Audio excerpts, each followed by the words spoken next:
Good morning and welcome to chapel. The Lord be with you. I wonder if you have ever wired a UK plug, one of those 3-pin plugs that we have on so many of our familiar electrical devices. I think the first time I wired a plug was when I got given a light up globe for my birthday when I was little. And my mum showed me how to wire a plug on there, and I learned all about the 3 different wires on there.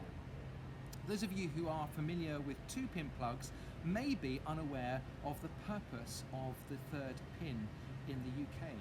It is the pin that earths things, it grounds things, it takes any excess charge. If there's a fault in the wires and the insulation breaks, it takes that charge and it grounds it. It dissipates the excess electricity so that the equipment is a lot safer for us. Grounding things, earthing things is also important in other environments. We ground things so that if there's an excess build-up of static electricity, that's dissipated to the ground and nobody is at danger of having a shock, surprisingly. I wonder what grounds you.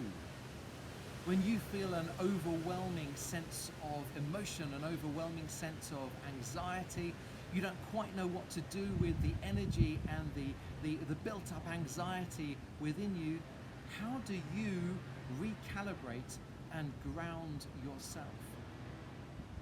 For me, as a Christian, I ground myself through prayer and meditation. Within the Christian tradition, God is known as the ground of all being. And so when I pray and when I meditate on God, I am refocusing on God and letting my anxiety and emotion dissipate through that sense of interconnection with God and all of creation around me. But what grounds you when you feel overwhelmed with energy and anxiety and emotion? What puts you back to normal again and recalibrates you? Is it prayer or meditation? Is it engaging in art or exercise or music? Knowing what can reground us in the middle of a global pandemic can be a really important thing. There's a story about a young girl and a monk from a long time ago that I find very inspirational in this regard. The story goes that this young girl gets pregnant out of wedlock, and her parents find out and are absolutely furious. They interrogate her to try and find out who the father is, and not wanting to get her boyfriend into trouble, she blames her pregnancy on a monk that lives in a little hut outside the village. When the child is born, the parents take this child to the monk, and in a moment of fury and anger explain the situation, blame the pregnancy and the child on him, hand over the child and say, look, it's your responsibility now, you look after it. We're told that the monk responds by smiling, nodding and saying, "Ah, is that so?"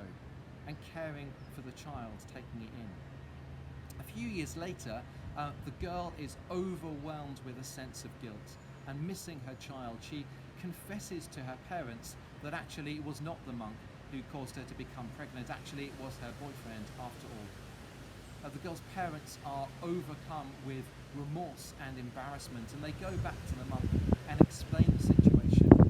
And the monk smiles and nods and goes, "Ah, is that so?" and lovingly returns the child to its grandparents. Now, why do I find this strange old story so inspirational? It's because in the story, the monk is so well grounded, so well earthed, so well overwhelmed by his sense of connection and who he really is, that he can take whatever happens in his life in stride. It doesn't matter what happens, he knows who he is grounded, he has that sense of interconnection. In the language of the Buddhist tradition, the wave knows that it is part of the ocean. In the language of the Christian tradition, the branch knows that it's connected to the vine, and so it is grounded. I wonder what grounds you today.